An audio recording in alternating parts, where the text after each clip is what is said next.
Hi hello friends, welcome to Vaishnavi kitchen vlogs. ನನ್ನ ಇವತ್ತಿನ recipe super tasty. ಕೆಲವು ನಿಮಿಷದಲ್ಲಿ ನಾವು ಬ್ಯಾಚುಲರ್ಸ್ ಕೂಡ ಮಾಡ್ಕೊಳ್ಬೋದು. ಈ ಥರ ಒಂದು ರೆಸಿಪಿನ ಹೆಂಗೆ ಮಾಡೋದು ಅಂತ ತೋರಿಸ್ಕೊಡ್ತಾ ಇದ್ದೀನಿ ಫ್ರೆಂಡ್ಸ್.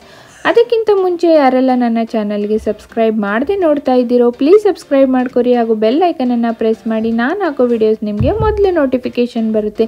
ಬನ್ನಿ ಇವಾಗ ನೋಡಿರಿ, ಮೂರು ಟೊಮೆಟೊನ ನಾನು ಒಂದು 4ರಿಂದ 5 ಜನಕ್ಕೆ ಆಗುವಷ್ಟನ್ನು ಮಾಡ್ಕೊಳ್ಬೋದು ಆರಾಮಾಗಿ. ಈಗ ಟೊಮೆಟೊನ ಸಣ್ಣದಾಗಿ ಕಟ್ ಮಾಡಿ ಇಟ್ಕೊಳ್ತಾ ಇದ್ದೀನಿ. ತುಂಬ ಏನು ಸಣ್ಣ ಬೇಡ, ಸುಮ್ಮನೆ ಮೀಡಿಯಮ್ ಆಗಿ ಈ ಥರ ಕಟ್ ಮಾಡಿ ಸೈಡಿಗೆ ತೆಗೆದು ಇಟ್ಕೊತೀನಿ ಫ್ರೆಂಡ್ಸ್. ಇವಾಗ ಒಂದು ಬಾಣಲಿ ತೊಗೊಂಡಿದ್ದೀನಿ ರೀ, ಅದಕ್ಕೆ ಒಂದು 2ರಿಂದ 3 ಟೇಬಲ್ ಸ್ಪೂನಷ್ಟು ಎಣ್ಣೆನ ಹಾಕ್ಕೊಳ್ತಾ ಇದ್ದೀನಿ. ಎಣ್ಣೆ ಚೆನ್ನಾಗಿ ಕಾದ್ಮೇಲೆ ನಾವು ಹೆಚ್ಚಿ ಇಟ್ಕೊಂಡಿರುವಂತಹ ಟೊಮೆಟೊನು ಕೂಡ ಹಾಕ್ಕೊಳ್ತಾ ಇದ್ದೀನಿ.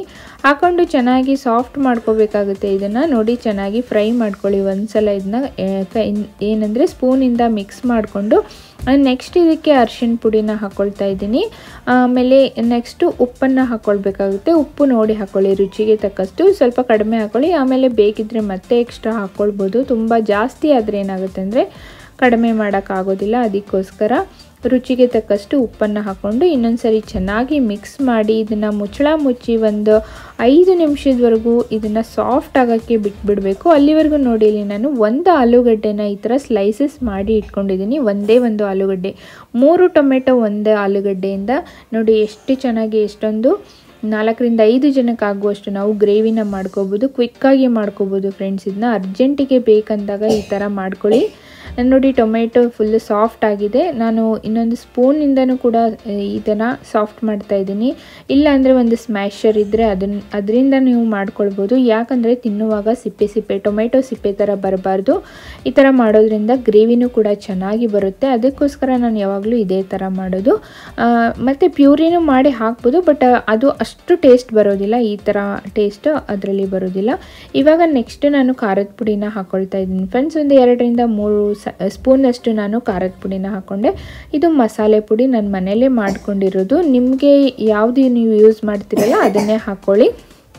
ಇದೆಲ್ಲ ಹಾಕ್ಕೊಂಡು ಚೆನ್ನಾಗಿ ಮಿಕ್ಸ್ ಮಾಡ್ಕೊಳ್ಬೇಕಾಗುತ್ತೆ ಫ್ರೆಂಡ್ಸ್. ನೋಡಿ ಇವಾಗ ಗ್ರೇವಿ ಎಷ್ಟು ಚೆನ್ನಾಗಿ ಬಂದಿದೆ. ಟೊಮೆಟೊ ಸ್ವಲ್ಪನೂ ಗೊತ್ತಾಗೋದಿಲ್ಲ, ತುಂಬ ಚೆನ್ನಾಗಿರುತ್ತೆ.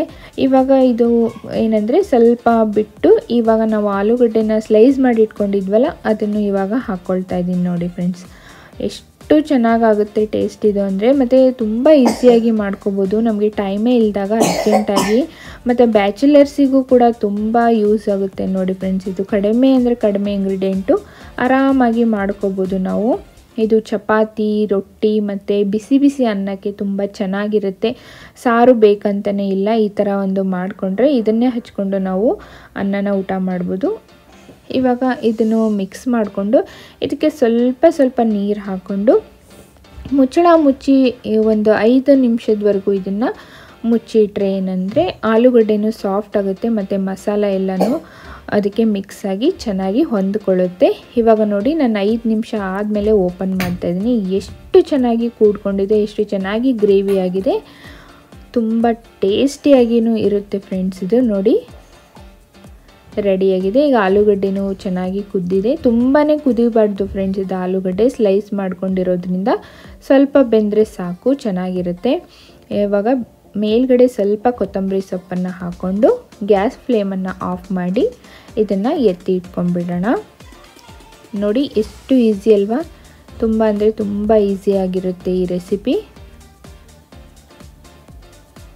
ನೋಡಿ ಇನ್ನೊಂದ್ಸಲ ಎಣ್ಣೆನೂ ಎಷ್ಟು ಚೆನ್ನಾಗಿ ಬಿಟ್ಕೊಂಡಿದೆ, ಗ್ರೇವಿನೂ ಆಗಿದೆ. ಟೊಮೆಟೊ ಅಂತ ಗೊತ್ತೇ ಆಗಂಗಿಲ್ಲ ಅಲ್ವಾ ಫ್ರೆಂಡ್ಸ್. ರೆಡಿಯಾಗಿದೆ ಇವಾಗ ಆಲೂಗಡ್ಡೆ ಗ್ರೇವಿ ಅಂತಲೇ ಹೇಳ್ಬೋದು, ಪಲ್ಯ ಅಂತಲೂ ಹೇಳ್ಬೋದು, ಕ್ವಿಕ್ ರೆಸಿಪಿ ಅಂತಲೇ ಹೇಳ್ಬೋದು. ನೀವು ಮಾಡ್ಕೊಳ್ಳಿ ಮತ್ತು ಹೆಂಗಾಗಿದೆ ಅಂತ ಹೇಳಿ ಕಮೆಂಟ್ಸಲ್ಲಿ ಬರುತ್ತಿರಿಸೋದನ್ನು ಮಾತ್ರ ಮರಿಬೇಡಿ. ನನ್ನ ಚಾನಲ್ಗೆ ಯಾವಾಗಲೂ ಹೀಗೆ ಸಪೋರ್ಟ್ ಮಾಡಿ. ಆ್ಯಡ್ಸನ್ನು ಸ್ಕಿಪ್ ಮಾಡ್ದೇ ವಿಡಿಯೋ ನೋಡಿ. ನೆಕ್ಸ್ಟ್ ಒಂದು ಇಂಟ್ರೆಸ್ಟಿಂಗ್ ರೆಸಿಪಿಯೊಂದಿಗೆ ನಿಮಗೆಲ್ಲ ಸಿಗ್ತೀನಿ ಫ್ರೆಂಡ್ಸ್. ಅಲ್ಲಿವರೆಗೂ ಥ್ಯಾಂಕ್ ಯು ಫಾರ್ ವಾಚಿಂಗ್.